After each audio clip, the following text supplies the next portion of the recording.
Boa noite a todos.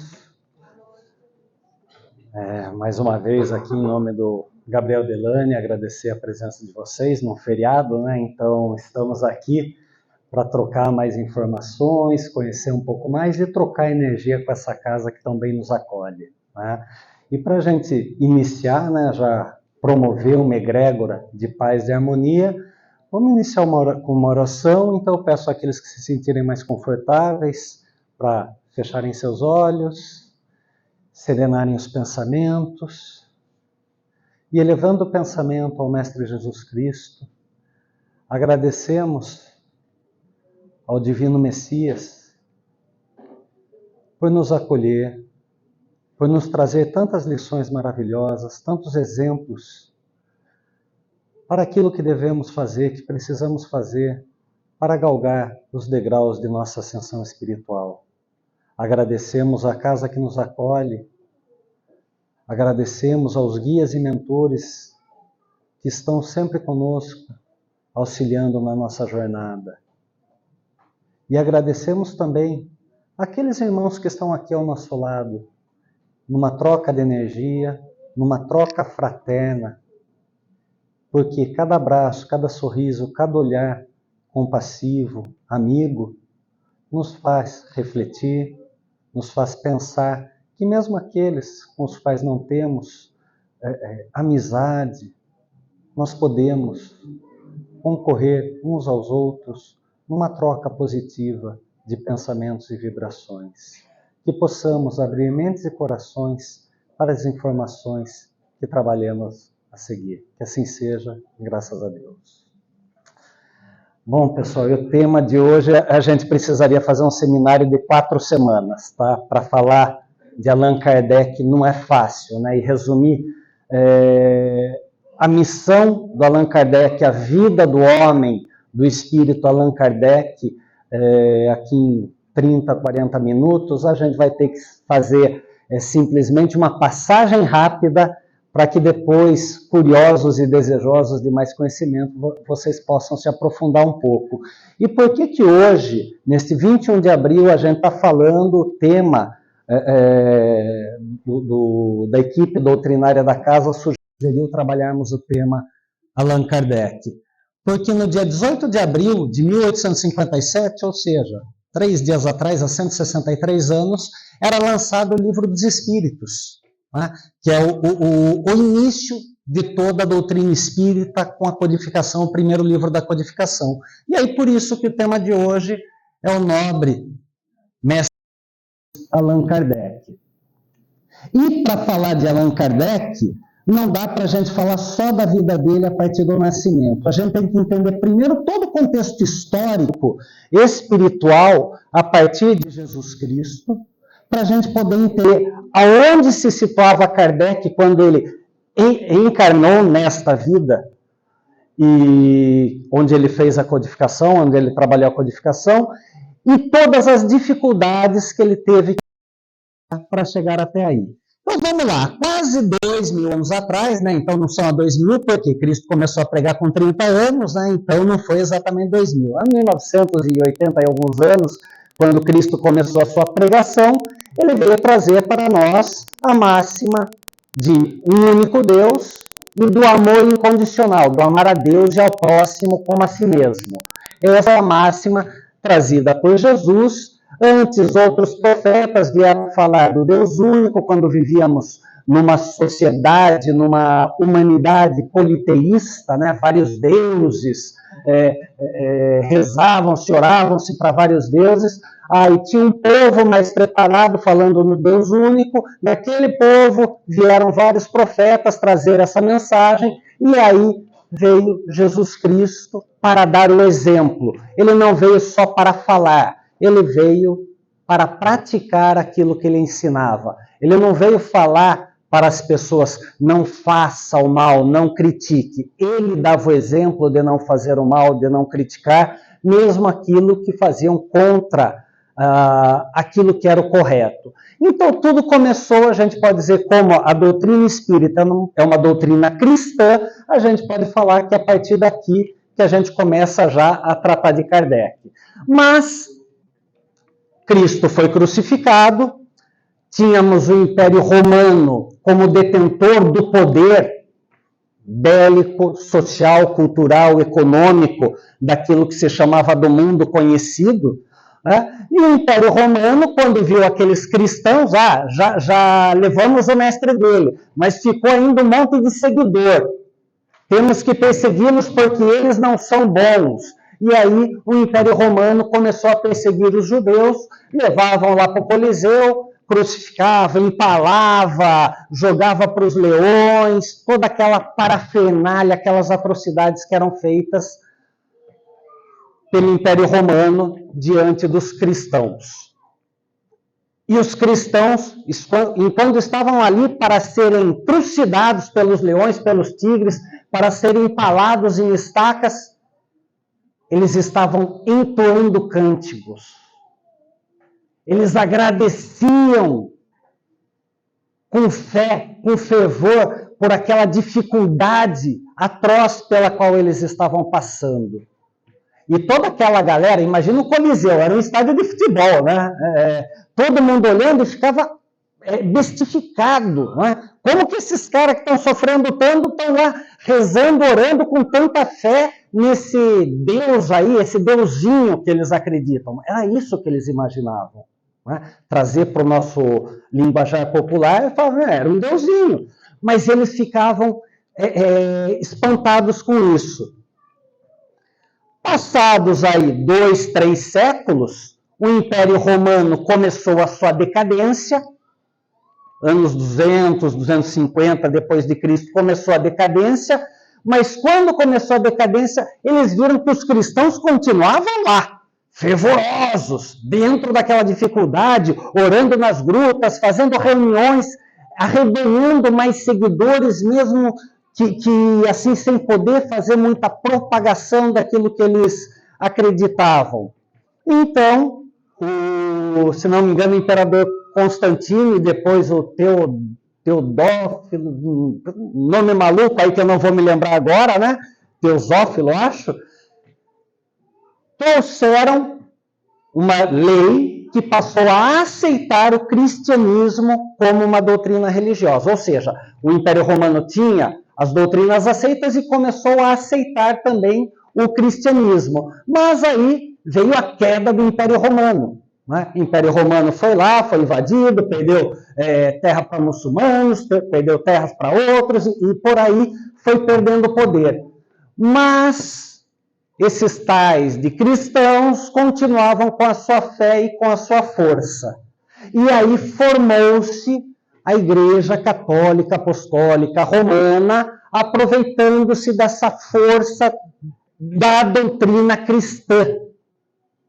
E começaram a disseminar essa doutrina cristã através de um poder sociocultural, político e econômico. E durante 1000 anos, época das cruzadas, época medieval, Cristo foi, desculpa a expressão como eu vou usar, mas Cristo foi enfiado goela abaixo da galera. Você tem que ser cristão.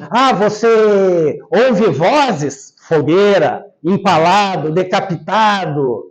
E era isso que vivia durante esses 1000 anos, a época medieval, aquilo que foi chamado época das trevas da humanidade. Mas, como eu já falei algumas vezes, essa época das trevas teve algo de benéfico. Né? Aquilo que a gente vê superficialmente como mal, como errado, tem um propósito. E o propósito era disseminar a mensagem do Cristo, mesmo que a duras penas, como foi o que aconteceu. E essa mensagem foi disseminada nesse período de trevas, onde havia Inquisição, onde nós que estamos aqui, somos espíritas, se a gente tivesse lá 250, 300 anos, estavam queimando tua casinha, estavam cortando sua cabeça, estavam flechando você, estavam fazendo qualquer coisa do tipo. Mas essa Inquisição, até mais ou menos os anos de 400 a 1600, 1500, 1600, foi o que perdurou. E como estava a humanidade nesse momento? Muitos homens não aceitavam isso, Por que aquele senhor que se julga de sangue azul tem que ter terras, tem que ter o poder, porque é o escolhido por Deus? E aí ele pode fazer tanta atrocidade, pode saquear nosso cultivo, pode cobrar impostos a seu bel prazer. A humanidade começou a raciocinar, a pensar um pouco mais. E aí veio a época do Iluminismo. 1650 começou o prenúncio, 1700, 1800. O Iluminismo é o período dos grandes pensadores, filósofos. A ciência humana evoluiu. A gente acha que a ciência evoluiu agora por conta da internet. Viu? A ciência evoluiu lá atrás. Motor, combustão, eletricidade, telégrafo, e mais uma série de coisas. O que a gente tem hoje, a gente agregou daquilo que veio antes. Então, nesse período, como a gente teve o período de trevas, onde a cultura da igreja, Deus era imposto, quando veio o período do iluminismo, falava o quê? Esse negócio de Deus, de religião, não está com nada porque não beneficiou a humanidade. O que é importante, o que está trazendo progresso para nós, é agora os pensadores, os cientistas, os filósofos que estão questionando e colocando tudo aquilo que foi dito goela abaixo da gente. A gente está mostrando que essa ciência prática é a verdadeira. Então, o que aconteceu? Religião e ciência começaram a se digladiar.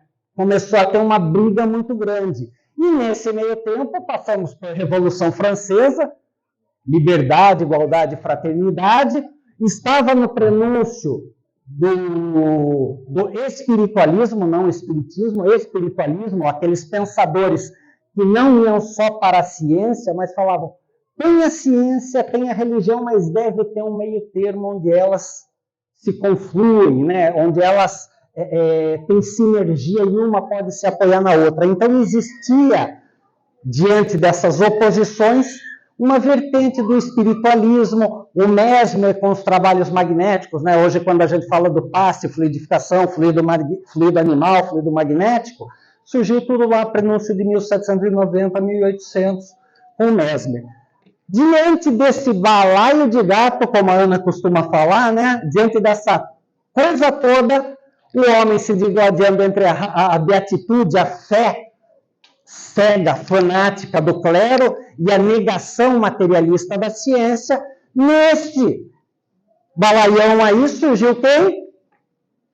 Hippolyte Léon Denisard Rivail. Rivail para alguns. Como eu não sou francês, não sei como pronuncia. Tá? Mas nasceu em Lyon, em 3 de outubro de 1804, no meio de toda essa bagunça da humanidade, nasceu nesta encarnação este cidadão que veio a desencarnar em 31 de março de 1869. A gente conhece Kardec como um influente educador, obras dele espalhadas, a gente vai falar daqui a pouco, obras dele pedagógicas, matemática, filosofia, espalhadas por todo o ensino da França. Então, ele é como se hoje a gente tivesse um pedagogo que influencia todas as escolas no Brasil, era o Kardec na época na França. Né? Kardec não, Hippolyte. Né? Era um homem da ciência, então ele fazia parte de várias sociedades de estudo, magnetismo, frenologia, eletricidade, estudos das mais variadas vertentes em relação à ciência. Foi um discípulo prático de Pestalozzi, como a gente vai ver aqui a influência de Pestalozzi forte sobre Kardec, e aí a gente conheceu mais Kardec como codificador da doutrina espírita. Mas para a gente entender a missão dele, a gente tem que perceber a dificuldade onde ele nasceu durante esses 1800 anos que a gente falou desde o advento do Cristo até esse momento do nascimento de Kardec. Foi isso que ele passou. Agora vamos ver algumas das situações corriqueiras da vida dele, né? Até chegar à codificação. Ele teve avô guilhotinado, provavelmente naquela época da Revolução Francesa, todas aquelas perseguições, o avô foi guilhotinado. Quando ele tinha 3 anos, o pai dele foi convocado para as guerras napoleônicas. Quando Napoleão invadiu, estava indo para a Península Ibérica, invadir Espanha e Portugal, o pai dele foi convocado. A gente conhece a história do Brasil começando aí. Napoleão foi invadir a Península Ibérica, Dom João veio para cá. A partir daí o Brasil virou Brasil. Né? Até então o Brasil não era nada nesses 300 anos. Mas o pai desapareceu porque foi para a guerra. Tem algumas histórias que ele não conseguiu voltar, outras que ele morreu na guerra, outras que ele morreu paupérrimo, mas não se sabe por que não voltou para a França. Bem, a questão é que a partir dos 3 anos ele não teve uma figura paterna. O avô guilhotinado, o pai desaparecido, e ele foi criado pela mãe e pela avó, 2 mulheres muito fortes, muito dedicadas, que se mudaram de Lyon e foram para uma cidadezinha que eu também não vou me recordar o nome, que são aqueles nomes lá, todos dos vilarejos que tinham ali na França, próximos à Bélgica, à Suíça, e eles foram morar lá.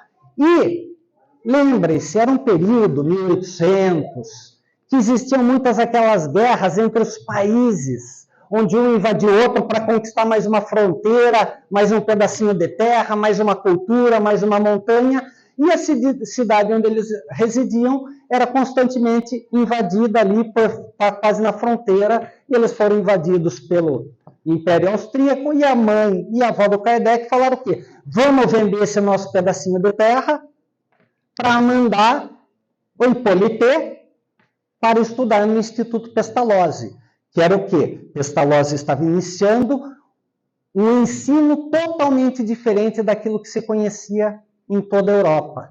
Que não era aquele ensino imposto, estude isso, decore isso, varinha de marmelo na mão. Né? Era um estudo onde os alunos tinham que expandir as suas mentes, podiam questionar, podiam buscar o conhecimento conforme a necessidade, conforme aquilo que eles gostariam de aprender. Então, a mãe e a avó venderam, isso não significa que elas ficaram paupérrimas, lógico, elas mantiveram alguma coisa para poder continuar a vida, mas Kardec foi lá estudar em Verdun, no castelo de Verdun, na Suíça, esse castelinho aqui, que era onde Pestalozzi, que começou como educador ali, trabalhando um método novo de ensino, recebeu de doação de uma família esse castelo para ele montar um instituto de ensino dele. E por que o ensino do Pestalozzi era tão diferenciado? Porque ele não era forçado, não era na marra. A premissa do Pestalozzi é: o amor é o eterno fundamento da educação. Então, numa época recém-saída das trevas, onde era tudo imposto, alguém vai falar em amor para educar? Não, mulher, você tem que fazer isso, homem, você tem que fazer aquilo, é batalha. Então, era totalmente diferente a proposta de ensino do Pestalozzi. E o jovem, na época, provavelmente, o pré-adolescente Hippolyte, foi estudar. E se dedicava muito aos estudos. Se dedicava tanto aos estudos que aos 14 anos de idade ele substituía professores em sala de aula. Quando Pestalozzi tinha que sair do instituto para fazer alguma viagem, fazer algum trabalho, quem que ele confiava todo aquele instituto? Ao pequeno Hippolyte. E aí ele vai, continua os estudos, se forma, e volta para a França após ter se formado. E quando ele volta para a França, ele vai para Paris. Segue com a mãe e com um tio para Paris. Não encontrei dados, não encontramos na biografia se a avó faleceu nesse período, mas ele vai para Paris com a mãe e o tio. E o tio era um desmiolado, vamos dizer, que fazia aqueles negócios da China, como a gente fala, né? E os negócios davam errado. Ele montou um negócio, Hippolyte com o tio montaram um negócio, não deu certo, ficaram endividados, mas Hippolyte sem ficar falando: ô tio, você não dá uma dentro, você não dá uma dentro, o que ele fez? Ele começou a trabalhar. Como ele falava vários idiomas, 6 idiomas, além de latim e grego, vamos dizer, né, 6 idiomas europeus ali, ele começou a fazer tradução. Então, ele traduzia livros, traduzia manuscritos, e ele começou, como era um educador já formado ali na Escola Pestalozzi, ele começou a escrever obras de matemática, de como educar, de filosofia, de física, das mais variadas matérias que foram disseminadas por todo o ensino francês. O cara nasceu em 1804, ele estava em 1832, 33. Com 30 anos já tinha tudo isso. extremamente dedicado, para a gente entender o nível de dedicação, de disciplina e de responsabilidade que Hippolyte tinha. Em 1832, ele se casou com Amélie Gabrielle Boudet, ela vinda de uma família abastada, de uma família mais nobre, e para a gente perceber como ela auxiliou Kardec, pois ela foi fundamental também nos bastidores da doutrina, na época as mulheres não se dedicavam ao trabalho, ao estudo. As mulheres eram criadas para ser donas de casa, para serem bibelôs, desculpa a expressão as mulheres, mas a gente está falando daquela época. Eram bibelôs sociais. Mas não, ela trabalhava, ela estudava, ela se dedicava. Então aí a gente já percebe o compromisso do casal um com o outro. E apesar dela ser mais velha do que o Kardec, isso não influenciava em nada a relação entre eles. A gente encontra também um fato importante na vida do casal, que eles tiveram a filha Louise. Não se sabe se uma filha natural, não se sabe se adotiva, ou se alguém é uma menina que eles pegaram para a criação, mas não adotiva. Isso não fica claro, mas a jovem Louise veio a desencarnar por volta de 11, 12 anos. Então, Kardec ainda não conhecia a doutrina espírita, né? Então, ele sofreu como qualquer pai que perde um filho em tenra idade. Por mais comum que fosse, na época, perder filhos nessa idade. Essas foram as dificuldades que ele encontrou na vida dele, esse foi o labor que ele encontrou na vida dele, até que começou o fenômeno das mesas girantes, né? Por volta de 1854, o Kardec soube, porque chegou à França, o fenômeno das mesas girantes, mesas falantes, seja lá como for. Começou nos Estados Unidos com as irmãs Fox, esse bafafá, né? Peraí, que brincadeira é essa? Né? Como que as mesas giram? Como que as mesas flutuam? Como que batem na parede e não tem ninguém? Começou lá nos Estados Unidos, foi para os salões da França como algo, digamos assim, uma peça de teatro que a gente vai assistir, né, como uma curiosidade, e começou a tomar conta da França. Mas aí o Kardec falou, como era um pedagogo, um cientista, falou, mas alguma coisa bobagem que a sociedade, a alta classe faz para se entreter. E a gente tem que entender que nessa época também, quando a gente está falando aqui em 1854, era a época dos grandes ilusionistas. O que eram os ilusionistas? Aqueles caras que se acorrentavam, entravam no baú, jogavam no rio e aí ele saía do outro lado. Né? Os caras que faziam uma aparição no vapor. Né? Então estava começando o daguerreótipo, o cinema do Lumière, todo esse tipo de coisa. Então eles utilizavam o que hoje a gente chama de mágico, né? Eram os ilusionistas da época, mas eram peças teatrais praticamente. Era entretenimento. E o Kardec, achando que isso era também um entretenimento, ele foi conhecer, convidado por amigos, nos quais ele confiava muito, ele foi conhecer o fenômeno das mesas girantes ou mesas falantes. E ele percebeu, peraí, não é só uma batida, não é só uma mesinha fazendo barulho ou mexendo.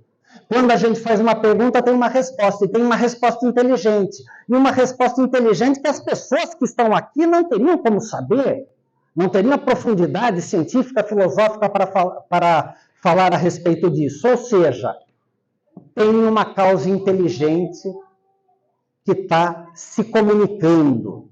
Se existe uma causa inteligente, é algo inteligente, aí e identificou, se ele foi pesquisar, ele era um cara metódico, sistemático, porque é assim que ele aprendeu com Pestalozzi, né? Não a crer cegamente, não a desdizer, a falar mal cegamente, mas aí comprovar a hipótese se é verdadeira ou falsa. É a base da ciência. E aí ele foi estudar isso aí. E aí a pergunta que muitas pessoas fazem, mas por que ele trocou o nome, não continuou com Hippolyte Léon Denis Rivail e trocou para Allan Kardec? Primeiro, ele estava diante de uma nova pesquisa, uma nova ciência. O nome dele já era forte como pedagogo, aquelas obras disseminadas na França. Vai que isso aqui fosse uma bobagem, podia arranhar o nome dele. É uma das possibilidades. A outra, durante o tempo lá que o tio deu o cambal nele, ele assinava como contador, ele não assinava mais como rival, ele assinava como Leon Belizar. Então, não tinha Hippolyte, não tinha o rival. Então, talvez fosse até algo usual para a época. Existiam muitos articulistas de jornais, muitos autores de livros que não utilizavam seu nome real, utilizavam um pseudônimo. Então, era algo até comum para a época, e ele usou o nome de Allan Kardec, que segundo numa das sessões que ele estava, que aí ele começou a frequentar, o espírito Zéfiro disse que numa outra encarnação ele tinha sido um mestre druida que tinha nome Allan Kardec. E aí ele adotou esse nome Allan Kardec para trabalhar na codificação espírita. Para a gente entender, foi fácil fazer a codificação, gente? Por que não? Imagina o seguinte, a gente está lá em 1854 até 1857, que foi lançado o Livro dos Espíritos, então se ele conheceu em 54, ele teve 3 anos para lançar o Livro dos Espíritos. Então imaginem assim, para eu tentar resumir o que está escrito aqui. Chega a mensagem, carta, escrita, não é computador, não é e-mail nem zap, é carta escrita de punho, com aquelas letras garrancho que devia ser, né? Chegava da Rússia, chegava da Argélia, chegava do Egito, chegava da Alemanha, chegava da França, chegava de Portugal, chegava do Chile, chegava de todos os lugares. Ele falava francês. Tinha que traduzir, tinha que interpretar, tinha que catalogar, tinha que comprovar aquela mensagem, tinha que ver se aquela mensagem que chegou veio assinada por Lázaro e uma outra que chegou lá do outro lado também veio assinada por Lázaro, para ver se a linguagem de Lázaro é comum. Então ele teve que fazer todo esse trabalho naquela época para concluir a codificação. Se hoje a gente, com a tecnologia que tem, já não faria isso, a gente entra no Google e a primeira mensagem que a gente toma como verdade absoluta, imagina na época fazer esse trabalho. Não era fácil, gente. É por isso que a gente tem que ter muita devoção ao trabalho dele. Porque se a gente está aqui hoje, é porque ele assumiu essa responsabilidade. Inclusive, a espiritualidade, quando esclareceu a missão dele como codificador, deu-lhe a opção de assumir o trabalho ou não. Porque se ele não assumisse, ia ter outro que vai assumir. Por quê? A codificação espírita era muito maior do que um homem querer ou não querer assumir. Mas ele foi lá, ele assumiu. Chamou, como a gente fala, matou a bola no peito, foi na marca do pênalti para fazer o gol. Então foi isso que ele fez. Para trazer a terceira revelação, a primeira da lei mosaica, a segunda de Cristo, ele veio esclarecer tudo aquilo que o homem não tinha entendido durante todo esse período da humanidade. Agora, gente, imagina, sem computador, pegar, ler, anotar, catalogar, interrogar mentor. Aqui tem uma mensagem sobre pluralidade dos mundos habitados. Aí tem outra ali, tem outra ali, tem outra ali, tem outra ali. Espalhar, na época, imagina assim, né? O que ele fazia? Espalhava aquele monte de papel na sala, ia marcando, não tinha nem post-it para ajudar, né? A gente está falando de computador, mas nem post-it, ia fazendo tudo isso aí. É fácil? Não é. Vamos dificultar um pouquinho mais? Para fazer a codificação, ele parou de trabalhar, parou de ser o educador, parou de dar aulas. O que entrava no bolso dele a partir daquele momento? Nada. Talvez uma quireirinha das obras que ele tinha na parte pedagógica, que tinha alguns proventos de direitos autorais. Mas ele parou de dar aulas, parou de ser pedagogo, ele teve que mudar muito a vida dele para fazer isso. A Amélie, aquela mulher que era nobre, estava ali dando suporte para ele. Quem assistiu ao filme do Kardec via que ela estava dando aulas particulares para alguns alunos para poder fazer isso e ele se dedicar à codificação.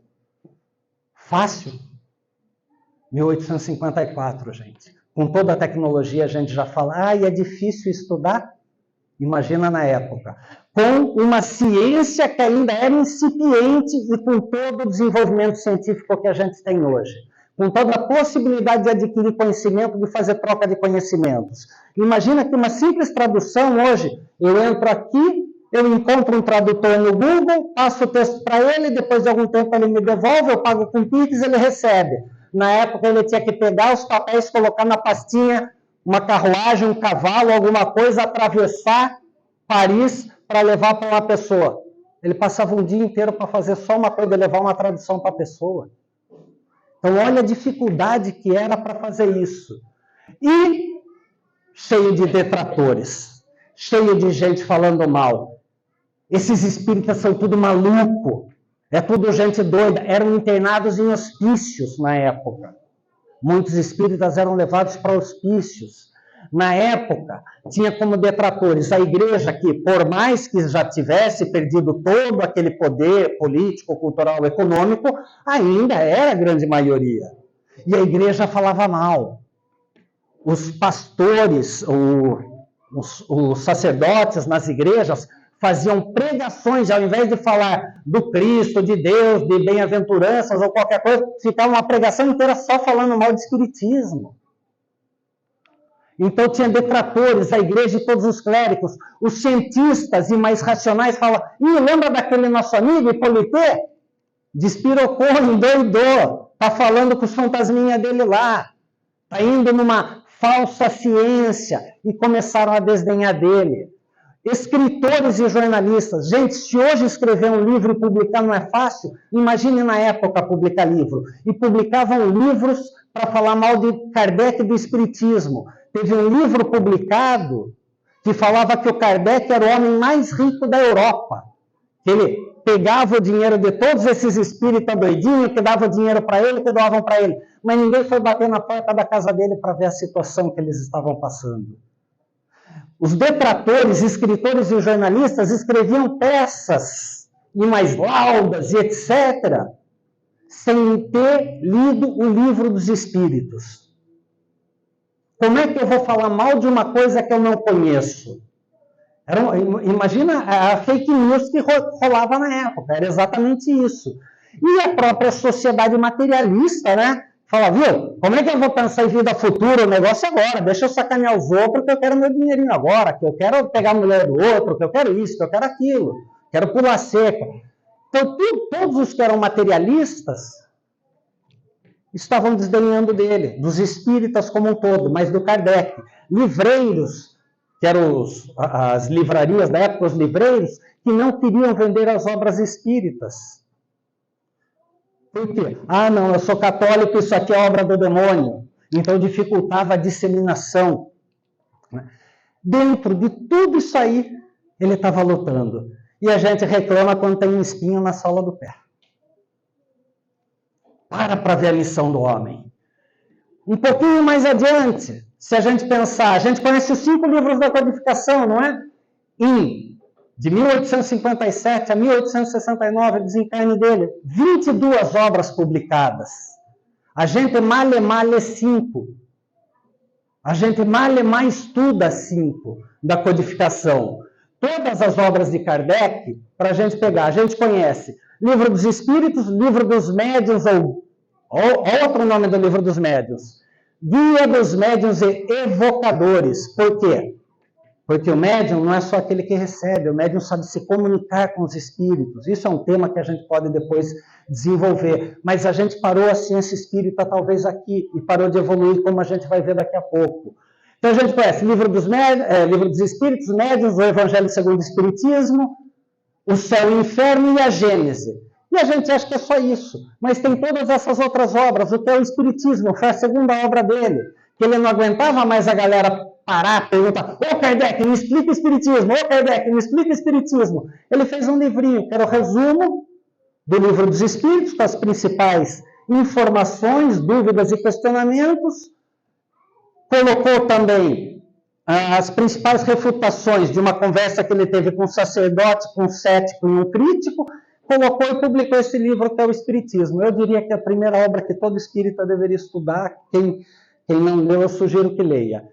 Fez uma brochura para ser baratinha, para disseminar mais a doutrina, o Espiritismo em sua mais simples expressão, resumo dos fenômenos espíritas e vários outros. Viagem Espírita de 1862. Ele saiu, naquela época, Não foi na Porsche dele, na BMW, no Volvo, nada assim. Lombo do cavalo e carruagem. Chuva, frio, toda aquela dificuldade.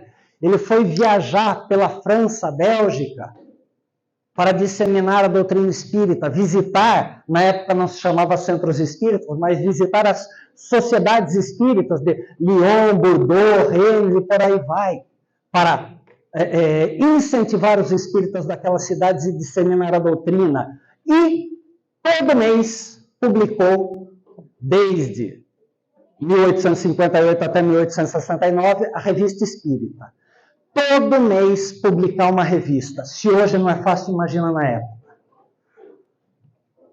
12 volumes, vezes 12 anos, 144 volumes de uma revista. É isso a obra que o espírita tem que conhecer para entender a base da doutrina. E, além disso, era o presidente da Sociedade Espírita de Paris, fazendo as reuniões, fazendo evocações, trabalhando em desobsessões, tudo aquilo que se trabalhava na época. Olha o tempo que o homem se dedicava para trazer essa doutrina sublime para nós. A doutrina que traz tanta consolação para nós. Essa foi a missão do Kardec. É simples aqui, e a gente tem preguiça de ler um aqui.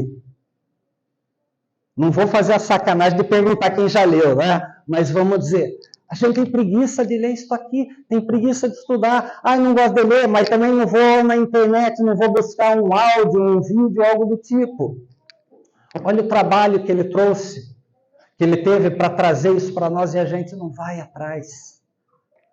Gente, Kardec, a gente pode dizer, não só Kardec, mas toda a espiritualidade, o espírito da verdade, que era o mentor espiritual dele, São Luís, que era o mentor da Sociedade Espírita de Paris, tantos outros espíritos, alguns renomados, outros que a gente nem sabe o nome, trazendo tantas mensagens, e a gente continua patinando, continua falando, eu não quero, eu não gosto. Me explica aí que é mais fácil eu saber, e passando fake news por aí a respeito da doutrina espírita, da intercessão dos espíritos junto a nós. A gente tem que estudar, porque a lição do Kardec foi essa: estude, não porque você quer aprender, mas que com o aprendizado você pratica.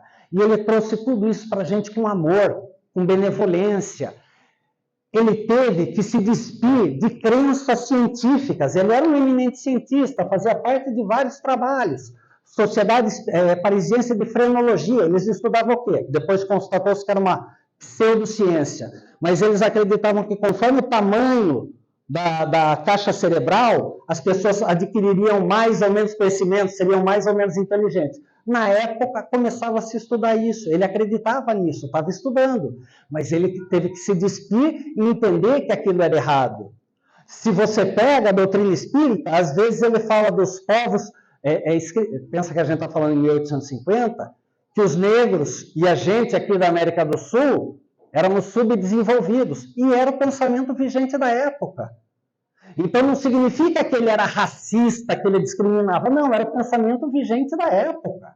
Simplesmente isso. Hoje lançaram aí o Evangelho segundo o Espiritismo antirracismo. Ou seja, significa que Kardec era racista e que os espíritas são racistas. Então tem umas coisas que são absurdas. E a gente tem que estudar na raiz. Essas pessoas que fazem isso não foram beber na fonte. A fonte é a Revista Espírita, a fonte são os livros da codificação. Então a gente tem que ir atrás disso.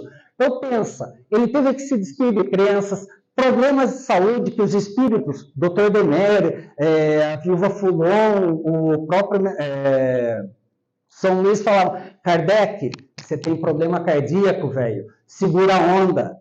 Porque ele dormia 2, 3 horas por noite para trabalhar na codificação. Ele estava numa estafa absurda. Então os espíritos falavam para isso. Ele passou por dificuldade financeira, a disponibilidade de tempo para concluir a obra. Ele recebia cartas de todo mundo e respondia todas as cartas. Ele não mandava emoji. Ele respondia a carta uma a uma.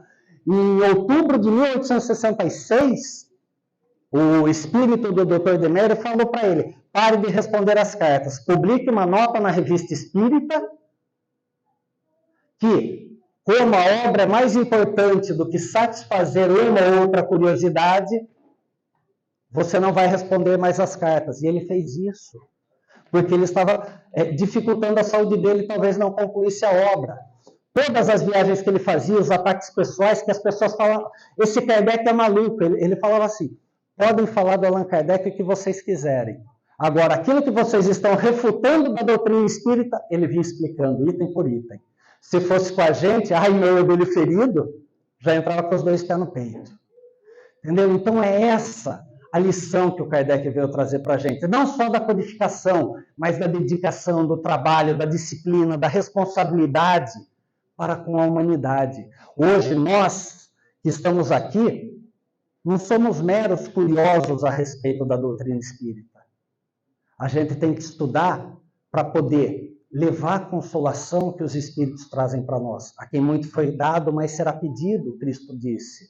Então a gente tem que seguir adiante.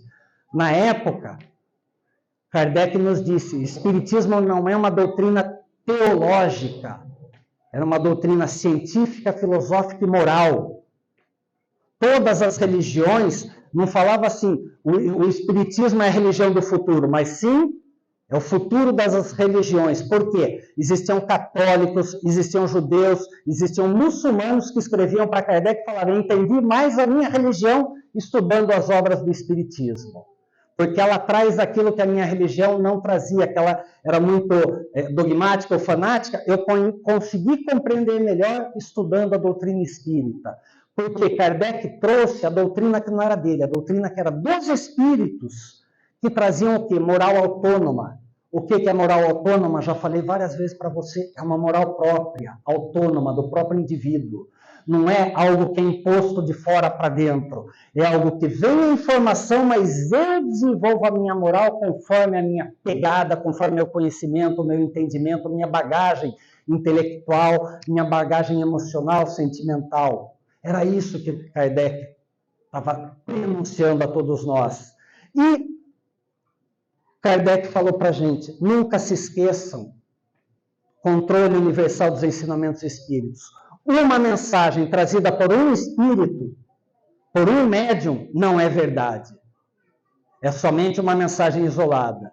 Para ser uma mensagem espírita, segundo a doutrina, tem que chegar uma mensagem similar, com o mesmo teor, o mesmo conteúdo, por vários médiuns, através de vários espíritos em vários locais.